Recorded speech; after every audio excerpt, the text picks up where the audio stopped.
بسم الله الرحمن الرحيم.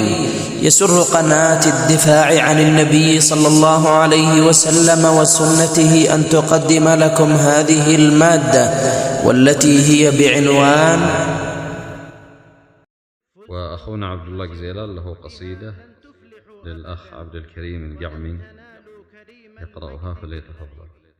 ما كان أغناكم بالدعم للعب بدعم من لم يجد خبزا من السغب، بدعم من نزحوا في الأرض لم يجدوا مأوى ولم يجدوا شيئا من النشب.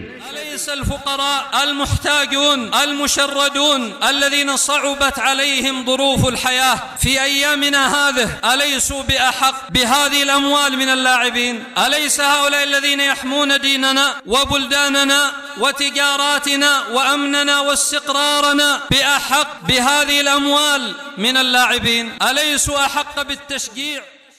فزتم خسرتم بها لن تفلحوا أبدا ولن تنالوا كريم المجد باللعب. والله إن الإنسان ليعجب حين يجد في قلوب الناس هذا الحماس وهذا الاندفاع وهذا التفاعل لأجل لعب الكرة. لقد فرحتم كأن القدس قد نشلت من احتلال وتم النصر للعرب. احتفالات في أغلب المدن اليمنية كأنما حررت القدس من اليهود، كأنما حررت بلاد اليمن من المد الرافضي الصفوي. إني لآسف أن تلهى بها دول للمسلمين كأن الجد لم يجب. بل بلغ الحال ببعض اللاعبين أنه إذا سجل الهدف سجد للشكر، أمر لا ينقضي منه العجب، يسجد شكرا وكأنما قد عمل أمرا عظيما، وهو في اصطلاح الناس اسمه لعاب، وقد ذم الله تعالى اللعب، ذم الله تعالى اللعب، حتى التسمية فيها ذم وليس فيها مدح.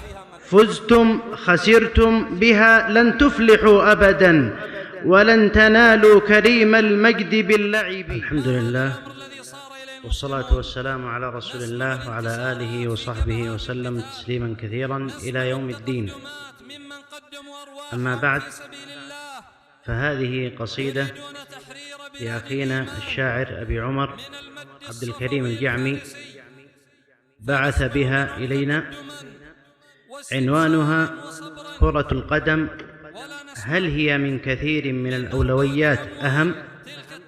قال فيها: ما كان أغناكم بالدعم للعب بدعم من لم يجد خبزا من السغب، بدعم من نزحوا في الأرض لم يجدوا مأوى ولم يجدوا شيئا من النشب.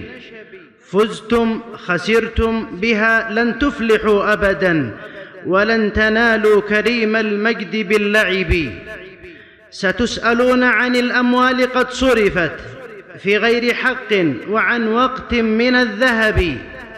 هذه الملايين لو حلت بموضعها حقا ستنقذ أرواح من العطب. الناس تحتاج أموالا تسد بها فقرا وأنتم بها تلقون في اللهب. الناس تحتاج أموالا تعف بها عن الحرام وأن تنأى عن الريب. الناس تحتاج أموالا تصون بها ماء الوجوه عن الإلحاف في الطلب. فكم ينال أجورا من يريش بها جناح من لم يطر في الجو من تعب، ومن يفرج عن ذي كربة وقعت به ينجى بيوم الدين من كرب. لقد فرحتم كأن القدس قد نشلت من احتلال وتم النصر للعرب. لم يبق من قرية إلا وقد طلعت منها الرصاص تضيء الليل بالشهب. كم من جريح بمستشفى أضر به رجع الرصاص ومقتول بلا سبب.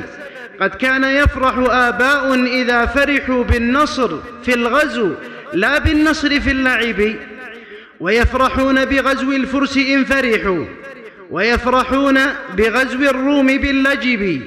واليوم ما بالكم لا تفرحون كما قد كان آباؤكم بالبيض واليلب.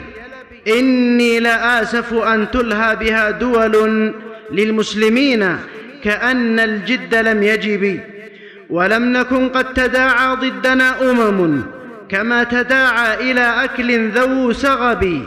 كفى بها ضررا أن تنفقوا بطرا لها، وأن تعتنوا بالمنطق العصبي، وأن تكون بها الأضغان قد زرعت بين القلوب ولم تزرع على الكتب، وأن تضيع صلاة للأولى ذهب لها مشاهدة في منزل الصخب. هذا عتاب لمهزوم ومنتصر فيها بها النظم قد أغنى عن الخطب. فكلكم خاسر فيها، وما أحد في لعبة حاز فيها السبق للقصب. والحمد لله.